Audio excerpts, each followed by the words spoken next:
ফুলকপি দেখি নষ্ট হয়ে যায় আপনার।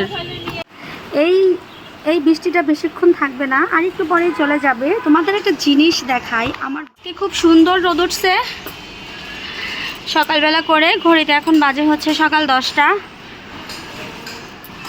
এখন আমের দাম এত সস্তা যাইতেছে, মনে হইলো আজকে আমার হঠাৎ করেই যে কিছু আম কিনা দরকার। আম কিনা যদি একটু আচার টাচার দিয়া না রাখি, তাহলে পরে আমের সিজন চলে গেলে পরে অনেক বেশি আফসোস করব। সেদিন মা যে আমগুলা কাইটা দিয়ে গেল, সেই আমগুলা দিয়া এই যে আচার বানাইছি। আচারটা এত টেস্টি হয়েছে খাইতে। তোমাদের দাদা সচরাচর আচার কিন্তু একদমই পছন্দ করে না, তাকে জোর করেই দিছিলাম পাতে, সে খায়া বলতেছে আচারটা খাইতে দারুণ হয়েছে। আচারটাকে এখানে সকালবেলা আজকে রোদ্রে দিয়ে রাখছি। আর এরই মধ্যে আমার আর উৎসর স্নান টান করা হয়ে গেছে। অনেকগুলা কাপড় চোপড়ও আজকে ধুইছি, সেগুলাকে এখন মেলবো। রোদ দেখা আজকে অনেক কাজ বাইরে গেছে, রান্নাবান্না তেমন একটা নাই, তবে রোদের কোনো ভরসা নাই জানো তো। প্রত্যেক দিন সকালবেলা এত সুন্দর রোদ ওঠে, আবার দুপুরটা হইলে পরে মানে 2টার পরেই আবার বৃষ্টি শুরু হয়, বলা যায় না, আজকেও হইতে পারে। এই যে দিক থেকে দেখা যাইতেছে আকাশটা কিন্তু একদম মেঘলা মেঘলা অলরেডি হইতে শুরু করছে।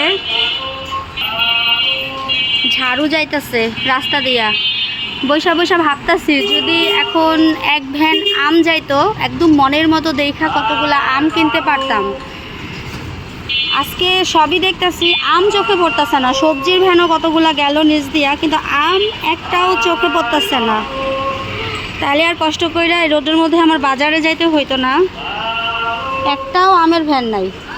কালকে ছিল কিন্তু কালকে কি মনে কইরা যেন কিনবো করলাম, পরে আর কেনা হইল না। কিন্তু আজকে এত আফসোস লাগতেছে যে কেন কিনলাম না। মানুষের জীবনে সময় কত তাড়াতাড়ি চলে যায় ভাবতেই অবাক লাগে। ছোটোবেলাতে আমগো বাড়িতে অনেক বড় বড় 4-5টা আম গাছ আসছিল। সেই আম গাছগুলোতে প্রচুর আম হইতো। তো সেই আমগুলো আবার পাকলে পরে খাওয়া যাইতো না। এই কাঁচা কাঁচা থাকতেই ওই আমাদের বাড়িতে যে কামলারা কাজ করতো, সেই কামলা দিয়া আমগুলারে পাড়াইতো।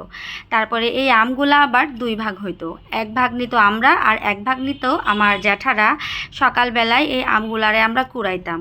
আর এখন এমন একটা সময় আইছে, আচার খাওয়া তো ভালো কথা, যদি একটা ডাইলও খাইতে ইচ্ছা করে তাহলে সেই আমটাও কিনা খাইতে হয়।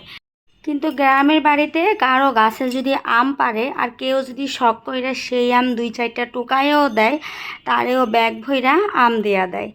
তো যাই হোক, কাপড় চোপড় ধুইয়া মেলা দিছে। আর আমার উৎস বারান্দাতে একটা বাগান বিলাস ফুল কই থেকে জানি খুঁজা পাইছে, আইনাই আমারে দিয়া কইতাছে মা কানের মধ্যে গোজো। আর আমারও ফুল কানের মধ্যে গুজা রাখতে ভীষণ ভালো লাগে। যাইতাছি একটু বাজারে, দেখি যদি কাঁচা আম পাই। কাঁচা আম পাইলে কিনা নিয়ে আসুন। ও আজকে রোদ উঠছে সেই। আস্তে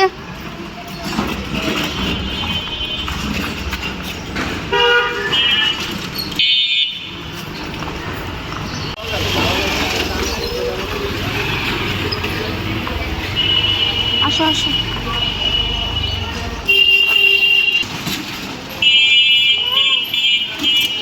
হ্যাঁ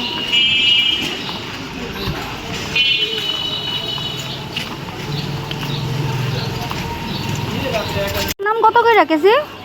150 120 পাক নাম বাইরে গেছে না। কাঁচা আম কি এটা? এটা আচারের লেগে ভালোই পড়ে, নরম হয়ে গেছে এটা। এই যে নরম হয়ে গেছে।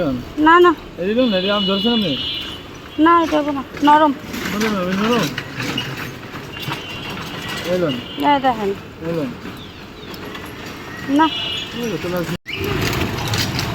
কি ডরাও না, দেন বাবা সাইড হয়ে দাঁড়াও, গাড়ি আসে। কি ডরাইছো? ডরাইও না, আমারে দিবেন হইল। দেন 2 কেজি দেন আমারে, 2 কেজি দিবেন। আচারের লিগে ভালো হইব না? পোকা টোকা হইব নাকি?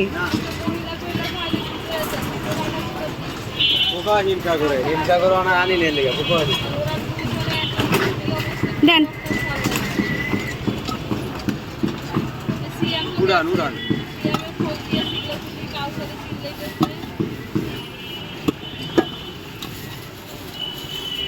ফুলকপি দেখি নষ্ট হয়ে যায় আপনার।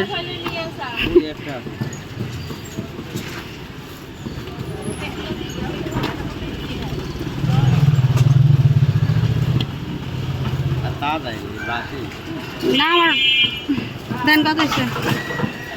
নরম হলে আচার হয় না? না না না, শক্ত দেখা দেন। এনে যা আছে সবই আছে। নরম আছে কালকে রেডি। আর কি দেয়া? 2 কেজি এনে পুরা যে কটা উঠছে?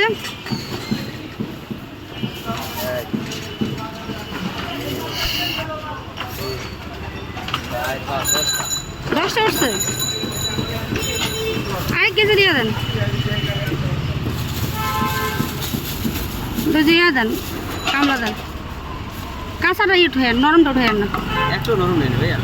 না পরে নিলাম আমি আর খাইতে পারলাম না, তখন আমার মন খারাপ হয়ে যাবো। আর কি? আচ্ছা 3 কেজি হয়েছে, হ্যাঁ। আর কিছু লাগবে না।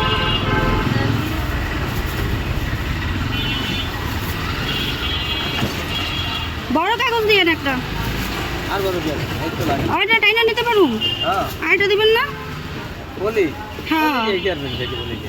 আমি লাগলে একটা এমনি দিয়ে দিতে কিন্তু এটা লাগবে না। আচ্ছা দেন। আর কি ভাইয়া? তাহলে শ্বাস বাইরে গেছে। এই তাহলে শ্বাস কত করে? 50 টাকা একটা। একটা 50 টাকা? দিচ্ছি। চলো বাবা হাত ধরো। এই যে আম কিনা নিলাম, এই হচ্ছে 3 কেজি আম নিচ্ছি। এখন আস্তে আস্তে বাড়িতে যাইয়া বসে বসে এগুলা কাটুন। আর উৎস আমার হাতটা ধইরা রয়েছে,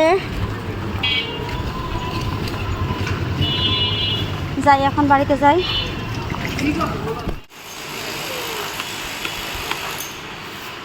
এই তো বাজার থেকে আম কিনে নিয়ে আসলাম 3 কেজির মতো, অনেকগুলো হয়েছে। এই আম কিনানোর লেগাই আমি আবার এখন আমি কাগজ ছিঁড়া ফেলাবো। আচ্ছা আমার মতো কে কে আছো যারা নাকি কাগজের এই গিফটু খুলতে না পারলে এই কাগজ ছিঁড়া ফেলাও? আগে আমার কাগজ লাগতো, এখন আর আমার কাগজ টাগজ কিছু লাগে না।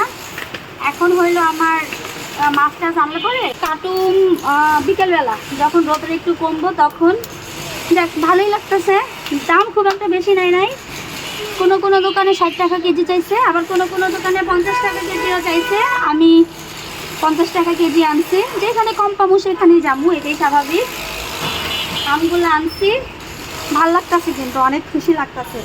তোমাদের দাদা হিসাব বকা না দিলেই হয়। তুমি কি আম এখন কাটবা? এখন ঘুমাইবা, তারপরে হইলো আমরা বিকালে আম কাটুম, রোদ কমলে। এখন অনেক রোদ, তোমার গরম লেগে যাবো বাবা।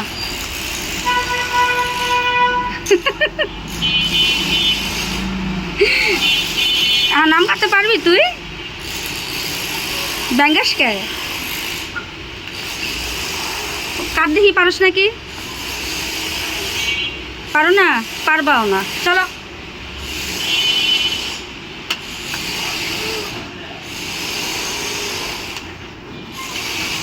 হাত কাটবো?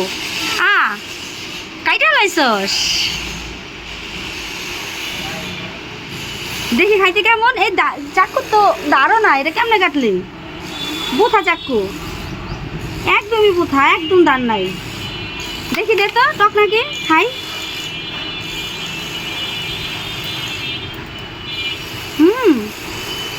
স্বাদ বেশি টকও না বাবা, আর কাইটো না, চলো। রোদ আর বৃষ্টি একসাথে হইতেছে, এরকম খুব ভাল লাগে। তো রোদ আর বৃষ্টি একসাথে দেখলে পরে একটা কথা মনে পড়ে যায়, যখন ক্লাস 9 কি 10-এ পড়ি তখন হচ্ছে রোদ আর বৃষ্টি যখন একসাথে হইতো তখন আমাদের ধর্মের টিচার সে বলতো এটা হলো শিয়ালের বৃষ্টি হইতেছে। কিন্তু পরে আরেকটু বড় হওয়ার পরে মানে জানতে পারছি, সেই স্যারের কাছ থেকেই জানতে পারছি যে রোদ আর বৃষ্টি যখন একসাথে হয় তখন ওইটাকে বলে পুষ্পবৃষ্টি। আজকে হচ্ছে পুষ্পবৃষ্টি হচ্ছে, অনেক মানে বৃষ্টিতে এমনিতে আমার অনেক বেশি ভালো লাগে, তার মধ্যে রোদ বৃষ্টি দুইটা একসাথে, এটাও ভালো লাগছে। এই এই বৃষ্টিটা বেশিক্ষণ থাকবে না, আর একটু পরেই চলে যাবে। তোমাদের একটা জিনিস দেখাই, আমার বাসা থেকে দেখা যায়, ওই যে দূরে দেখা যাইতেছে, ওই যে দূরে কত সুন্দর লাগে এই বাড়িটা আমার কাছে। একদম এটারে বলে হচ্ছে কি যেন বলে ফুলটারে, বাগান বিলাস ফুল গাছ। দেখো একদম পুরো বাড়িটা ভরা। আমার বাসার পাশেই হচ্ছে মাদ্রাসা। এত ভালো লাগে আমার এই মানে বাগান বিলাস গাছগুলা। আমি এই একটা কিনবো বাগান বিলাস গাছ খুব তাড়াতাড়ি আমাদের বাড়ির জন্য। এই তো বলতে না বলতেই বৃষ্টি কইমাও গেছে। এই হলো পুষ্প বৃষ্টির অবস্থা। 2 মিনিটের বৃষ্টি, ক্ষণে আসে ক্ষণে যায়। রাস্তাঘাটও ঠিক মতো ভিজে নাই। এই হলো বৃষ্টির অবস্থা।